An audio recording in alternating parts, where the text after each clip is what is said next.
Yeah, competition is crazy. In China? You know how we have the 9 to 5? Yeah. They have the 996. 9 to 9, 6 days a week. Ooh, shit. And 12 that's hours. equivalent to our 9 to 5. 72 hours. That's equivalent to 9 to 5. So that's the norm. My little cousin, who is in tech, I guess, is software over there. I know this from my family group chats. He leaves the house at 7 in the morning, gets back home at 11:30 p.m. Far out. So that's commute as well. So Yeah. obviously there's a commute, start at 9. They can't drive a car because you legally can't. So I think to get a license there, it's 3 out of 1,000 people gets their license because too many cars on the road. Yeah. So you have to rent. There's a lottery, isn't there? Every like eight years or something. That's like right. That. Yeah. So, man, like I'm not saying life is hard because it's good. There's good sides of it too. But the standard of what hard work is, I mean, that's probably not what Australian people want. I certainly don't want to live a life like 996. What? Oh, I don't know. It's tough to say that there's like any choice in it. As you're saying, it's very competitive. Yeah. But geez, 9, 6 days a week. That's like. Yeah. And is the productivity high at that rate? That seems super competitive. You don't have so our equivalent of a bachelor's degree over there is master's. Right. Okay. Got you. There are like people sweeping the streets with bachelor degrees. Far out. Wow. So if you at one point, whatever billion people they have, the line is huge. So I think the biggest thing that helps Australians live the life that we live, which is, you don't live to work, you work to live, is the lack of competition that we have. And we actually have the reverse problem. We want hardworking people. Over there, they're not short of hardworking people. In fact, I think they lack more like, creativity, lack a bit more like the flair, ingenuity. Yeah. You don't really see like art or movies or like creative things coming from over there. It's always like tech or stuff that's made with functionality. Over subjective goodness. Yeah. Which I think is what we're moving towards now. That's the downside. The people that I know from there aren't very creative. I asked my little cousin when he was 21 years old, he came here once. I asked him what his dream was. My dream was, I'm like 5'9" on a good day. My dream was to play for the Chicago Bulls. I mean, like how idealistic. Muggsy Bogues. Yeah, so if he can do it, I can do it. Yeah. So how idealistic was that? Yeah, His dream at 21, he said, I don't know, man. I just want to work for a telecommunications company like my dad. Crazy. It's like, seriously, man? So ambition's like out the window. You kidding me? Like that's your dream? That sounds like a hell of a boring dream, You just get a good job. When was that? So that was 15 years ago or something? Yeah, not even. Oh. It was maybe less than 10 years ago.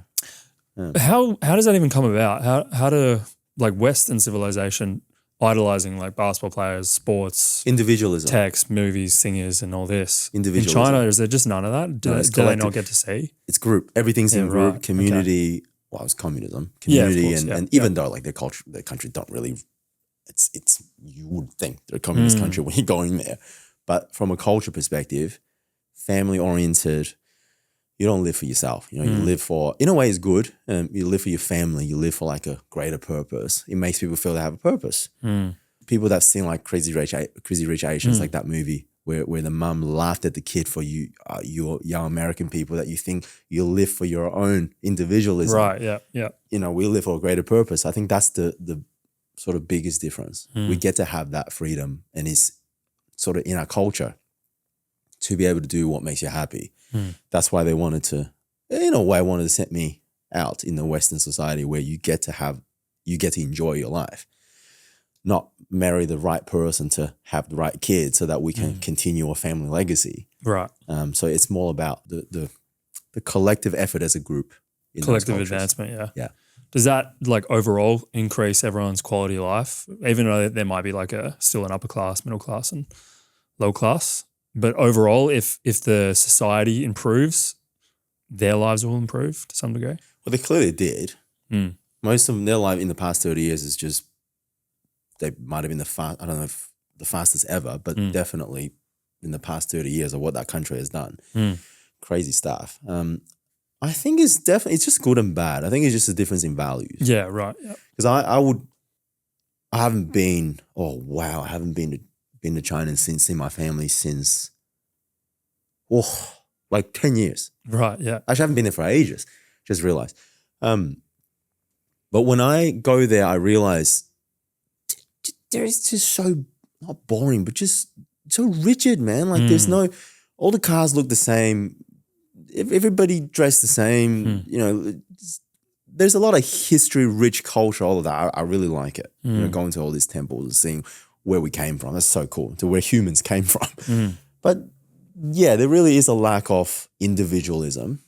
You know, I have my hobbies, you know, were like riding motorbikes and driving cars. I used to go on the racetrack and just, you know, have a hell of an adrenaline, and I like traveling, and all. That's not really sort of talked about as much. Yeah, right. Yeah. Yeah, so I do feel like over time I wouldn't want to live here. It's a bit boring. I get you. Yeah. I really want to go back. I haven't been there. Like I visited there 10 years ago, Beijing, but I really want to go to like Shanghai. Zizan, I can't remember exactly how to say it, but there's a... We should do it. Hey, if we tie it up together, because me and Kat always wanted to do, we haven't really done like a tour, because I love history. I want to be able to see like, do it together. I'd love to do like the terracotta. I haven't done any of these stuff. Terracotta warriors, yeah, the Great Wall. Done the Great Wall. Yeah. But that's like, because it's so long. You can it's not much. It's like, yeah, there's a wall. It's like a bridge, but it just goes for so long, right? What do you even do? Yeah. Yeah. Did you go? Obviously you went to the Imperial Palace or whatever it's called. Yeah. So I thought that was pretty cool. Yeah, it is cool. I was there in winter and the whole water was completely iced over. It was like really crazy. Yeah. It's a different place. I wish people can go there and just understand the difference in perspectives. That's what I think we can do more of, understanding of the other side's perspectives. Yeah. You don't have to be on the other side. I'm still living here. I enjoy my life here. But it's better to find common ground than differences. There's pros and cons to both, 100%. Yeah. Yeah. Yeah, there's probably a middle ground where it's healthy. A 9 to 9, 6 days a week. Well, for context, this could definitely not operate here.